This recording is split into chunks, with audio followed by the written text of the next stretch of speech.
ನಮಸ್ಕಾರ ಸ್ನೇಹಿತರೆ, ಎಲ್ಲರಿಗೂ PKV ಕನ್ನಡ ಯೂಟ್ಯೂಬ್ ಚಾನಲ್ಗೆ ಸ್ವಾಗತ ಸುಸ್ವಾಗತ.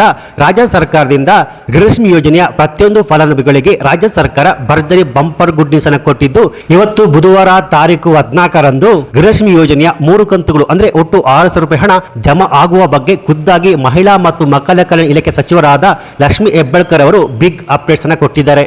ಸೊ ಇಷ್ಟು ದಿನ ಗೃಹಲಕ್ಷ್ಮಿ ಯೋಜನೆಯ ಹಣ ಬಂದಿಲ್ಲ ಅಂತ ಅನೇಕ ಜನ ಕಮೆಂಟ್ಸ್ ಅನ್ನ ರಾಜ್ಯ ಸರ್ಕಾರದ ವಿರುದ್ಧ ಆಕ್ರೋಶವನ್ನೇ ವ್ಯಕ್ತಪಡಿಸ್ತಾನೆ ಇದ್ದವರಿಗೆ ಕೊನೆಗೂ ಇಲ್ಲಿ ರಾಜ್ಯ ಸರ್ಕಾರದ ಕಡೆಯಿಂದ ಭರ್ಜರಿ ಬಂಪರ್ ಗುಡ್ ನ್ಯೂಸ್ ಅನ್ನು ಕೊಟ್ಟಿರುವಂತದ್ದು. ಹಾಗೆಯೇ ಇನ್ನು ಮುಂದೆ ರಾಜ್ಯ ಸರ್ಕಾರದ ಗೃಹಲಕ್ಷ್ಮಿ ಯೋಜನೆಯ ಹಣವನ್ನು ನೀವು ಪಡ್ಕೋಬೇಕಾದ್ರೆ ರಾಜ್ಯ ಸರ್ಕಾರ ಇವಾಗ ಜಾರಿಗೆ ತಂದಿರುವ ಈ 5 ಹೊಸ ನಿಯಮವನ್ನು ಕಡ್ಡಾಯವಾಗಿ ಪಾಲನೆ ಮಾಡಲೇಬೇಕು. ಹಾಗಾದ್ರೆ ಬನ್ನಿ ನೋಡೋಣ, ಇವತ್ತು ಬುಧವಾರ ತಾರೀಕು 14ರಂದು ಯಾವ ಜಿಲ್ಲೆಗಳಿಗೆ ಗೃಹಲಕ್ಷ್ಮಿ ಯೋಜನೆಯ ಹಣ ಜಮಾ ಆಗುತ್ತೆ, ಹಾಗೆಯೇ ಖುದ್ದಾಗಿ ಸಚಿವ ಲಕ್ಷ್ಮಿ ಹೆಬ್ಬಾಳ್ಕರ್ ಅವರು ಏನು ಮಾಹಿತಿಯನ್ನು ಕೊಟ್ಟಿದ್ದಾರೆ ಎನ್ನುವ ಕಂಪ್ಲೀಟ್ ಮಾಹಿತಿ ನಾನು ನಿಮಗೆ ತಿಳಿಸ್ಕೊಡ್ತೀನಿ. ಸೊ ಇಲ್ಲಿ ಯಾವೆಲ್ಲ ಮಹಿಳೆಯರು ಗೃಹಲಕ್ಷ್ಮಿ ಯೋಜನೆಯ ಹಣ ಬಂದಿಲ್ಲ ಅಂತ ಇದ್ರು ಈ ವಿಡಿಯೋವನ್ನು ಸ್ಕಿಪ್ ಮಾಡದೆ ಫುಲ್ ವಿಡಿಯೋ ಕೊನೆವರೆಗೂ ನೋಡಿ. ಬನ್ನಿ ವಿಡಿಯೋವನ್ನು ಶುರು ಮಾಡೋಣ. ಅದಕ್ಕಿಂತ ಮುಂಚೆ ನೀವಿನ್ನು PKV ಕನ್ನಡ ಯೂಟ್ಯೂಬ್ ಚಾನಲ್ಗೆ ಸಬ್ಸ್ಕ್ರೈಬ್ ಮಾಡಿಲ್ಲ ಅಂದ್ರೆ ದಯವಿಟ್ಟು ಇಲ್ಲಿ ಕಾಣುವಂತಹ ಸಬ್ಸ್ಕ್ರೈಬ್ ಬಟನ್ ಪ್ರೆಸ್ ಮಾಡಿಕೊಳ್ಳಿ. ಹಾಗೆಯೇ ಪಕ್ಕದಲ್ಲಿ ಬರುವಂತಹ ಬೆಲ್ ಬಟನ್ ಒತ್ತಿ. ಸೊ ನಾನು ಯಾವುದೇ ಒಂದು ವಿಡಿಯೋವನ್ನು ಅಪ್ಲೋಡ್ ಮಾಡಿದಾಗ ನೀವು ನೋಡಬಹುದು. ಬನ್ನಿ ವಿಡಿಯೋವನ್ನು ಶುರು ಮಾಡೋಣ. ಗೃಹಲಕ್ಷ್ಮಿ ಯೋಜನೆಯ ಒಟ್ಟು 3 ಕಂತುಗಳು ಹಣ ಇನ್ನು ಕೂಡ ನಮ್ಮ ಬ್ಯಾಂಕ್ ಖಾತೆಗೆ ಜಮಾ ಆಗಿಲ್ಲ ಅಂತ ಅನೇಕ ಜನ ಕಮೆಂಟ್ಸ್ ಅನ್ನು ಮಾಡ್ತಿದ್ದವರಿಗೆ ಕೊನೆಗೂ ಇಲ್ಲಿ ಮಹಿಳಾ ಮತ್ತು ಮಕ್ಕಳ ಕಲ್ಯಾಣ ಇಲಾಖೆ ಸಚಿವರಾದ ಲಕ್ಷ್ಮಿ ಹೆಬ್ಬಾಳ್ಕರ್ ಅವರು ಭರ್ಜರಿ ಬಂಪರ್ ಗುಡ್ ನ್ಯೂಸ್ ಅನ್ನು ಕೊಟ್ಟಿದ್ದಾರೆ. ಹೌದು, ಪೆಂಡಿಂಗ್ ಇರುವಂತಹ 3 ಕಂತುಗಳು 19, 20, 21 ಒಟ್ಟು 3 ಕಂತುಗಳು ಇದೇ ತಿಂಗಳಲ್ಲಿ ಒಟ್ಟು 3 ಕಂತುಗಳು ಹಣ ಕೂಡ ರಾಜ್ಯದ ಗೃಹಲಕ್ಷ್ಮಿಯರ ಬ್ಯಾಂಕಿನ ಅಕೌಂಟ್ಗೆ 3 ಕಂತುಗಳು ಅಂದ್ರೆ ಹಂತವಾಗಿ ರಾಜ್ಯದ ಎಲ್ಲ ಜಿಲ್ಲೆಯ ಮಹಿಳೆಯರ ಬ್ಯಾಂಕಿನ ಅಕೌಂಟ್ಗೆ ಜಮಾ ಆಗುತ್ತೆ. ಬಿಗ್ ಅಪ್ಡೇಟ್ಸ್ ಅನ್ನ ಸಚಿವ ಲಕ್ಷ್ಮಿ ಹೆಬ್ಬಾಳ್ಕರ್ ಅವರು ಕೊಟ್ಟಿದ್ದಾರೆ. ಅದು ಸ್ನೇಹಿತರೆ, ಉಡುಪಿ ಜಿಲ್ಲೆಯಲ್ಲಿ ಕೃಷಿ ಇಲಾಖೆ ವತಿಯಿಂದ ನೂತನವಾಗಿ ನಿರ್ಮಿಸಲಾಗಿರುವ ಕುಂದಾಪುರ ರೈತ ಸಂಪರ್ಕ ಕೇಂದ್ರವನ್ನು ಉದ್ಘಾಟಿಸಿ ಮಾತನಾಡಿದ ಸಚಿವರು, ಜನವರಿ, ಫೆಬ್ರವರಿ ಹಾಗೂ ಮಾರ್ಚ್ ತಿಂಗಳ ಹಣ ಬಾಕಿ ಉಳಿದಿದೆ. ಈ ಬಾಕಿ ಉಳಿದ ಹಣವನ್ನು ಹಂತವಾಗಿ ಮೇ ತಿಂಗಳಲ್ಲಿ ಅಂದ್ರೆ ಇದೇ ತಿಂಗಳಲ್ಲಿ ಬಿಡುಗಡೆ ಮಾಡಲಾಗುವುದು ಎಂದು ಸ್ಪಷ್ಟಪಡಿಸಿದ್ದು, ಆದಷ್ಟು ಬೇಗ ನಿಮ್ಮ ಬ್ಯಾಂಕ್ ಖಾತೆಗಳಿಗೆ ಹಣ ಜಮಾ ಆಗುತ್ತೆ ಎನ್ನುವ ಮಾಹಿತಿಯನ್ನು ಕೊಟ್ಟಿದ್ದಾರೆ.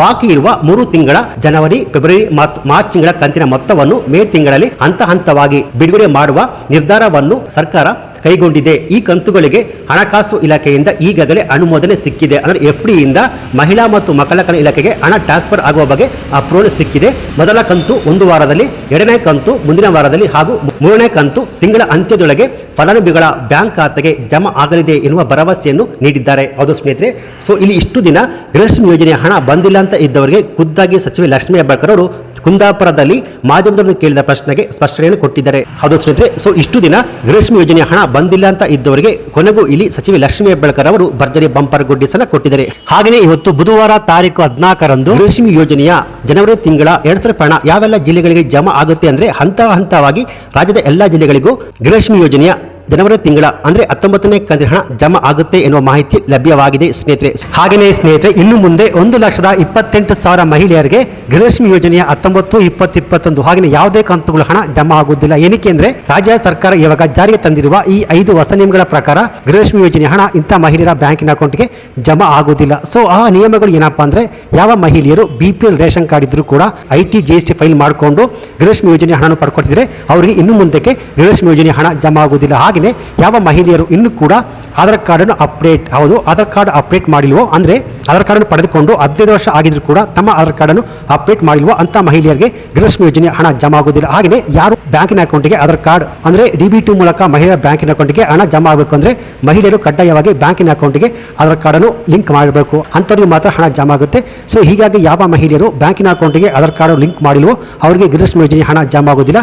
ಹಾಗೆಯೇ ಯಾವ ಮಹಿಳೆಯರು ಸುಳ್ಳು ಮಾಹಿತಿಯನ್ನು ಕೊಟ್ಟು BPL ರೇಷನ್ ಕಾರ್ಡ್ ಹೊಂದಿರ್ತಾರೋ ಅಂತವರಿಗೆ ಗೃಹಲಕ್ಷ್ಮಿ ಯೋಜನೆಯ ಹಣ ಜಮಾ ಆಗುವುದಿಲ್ಲ. ಹಾಗೆಯೇ ಅವರ BPL ರೇಷನ್ ಕಾರ್ಡ್ ಕ್ಯಾನ್ಸಲ್ ಆಗಿ ಅವರಿಗೆ ಆಟೋಮೆಟಿಕ್ ಆಗಿ APL ರೇಷನ್ ಕಾರ್ಡ್ ಸಿಗುವಂತದ್ದು. ಸೊ ಹೀಗಾಗಿ ಇವತ್ತು ಬುಧವಾರ ರಾಜ್ಯದ ಎಲ್ಲ ಜಿಲ್ಲೆಗಳಿಗೂ ಗೃಹಲಕ್ಷ್ಮಿ ಯೋಜನೆಯ ಜನವರಿ ತಿಂಗಳ ಅಂದ್ರೆ 19ನೇ ಕಂತಿನ ಹಣ ಜಮಾ ಆಗಲಿದೆ. ಸೊ ಒಂದು ವೇಳೆ ಇವತ್ತು ಮಂಗಳವಾರ ನಿಮ್ಮ ಬ್ಯಾಂಕಿನ ಅಕೌಂಟ್ಗೆ 19ನೇ ಕಂತಿನ ಹಣ ಜನವರಿ ತಿಂಗಳ ಹಣ ಜಮಾ ಆಗಿದ್ರೆ ನಿಮ್ಮ ಊರಿನ ಹೆಸರನ್ನು ಕಮೆಂಟ್ ಮಾಡಿ ಜಮಾ ಆಗಿದೆ ಅಂತ ಕಮೆಂಟ್ಸ್ ಅನ್ನು ಮಾಡಬಹುದು. ಒಂದು ವೇಳೆ ಜಮಾ ಆಗಿಲ್ಲ ಅಂದ್ರೆ ನಿಮ್ಮ ಊರಿನ ಹೆಸರನ್ನು ಕಮೆಂಟ್ ಮಾಡಿ ಜಮಾ ಆಗಿಲ್ಲ ಅಂತ ಕಮೆಂಟ್ಸ್ ಅನ್ನು ಮಾಡಿ ಸ್ನೇಹಿತರೆ. ಸೊ ಈ ಮಾಹಿತಿ ನಿಮಗೆ ಇಷ್ಟ ಆಗಿದ್ರೆ ಈ ವಿಡಿಯೋಗೆ ಒಂದು ಲೈಕ್ ಕೊಟ್ಟು ಈ ವಿಡಿಯೋವನ್ನು ಗೃಹಲಕ್ಷ್ಮಿ ಯೋಜನೆಯ ಹಣವನ್ನು ಪಡೆಯುತ್ತಿರುವ ಎಲ್ಲ ಮಹಿಳೆಯರಿಗೆ ಶೇರ್ ಮಾಡಿ. ಹಾಗೆ ಇದೇ ರೀತಿಯಾದ ಸರ್ಕಾರಿ ಮಾಹಿತಿಗೆ ಕೂಡಲೇ PKV ಕನ್ನಡ ಯೂಟ್ಯೂಬ್ ಚಾನಲ್ಗೆ ಸಬ್ಸ್ಕ್ರೈಬ್ ಮಾಡಿ. Thanks for watching.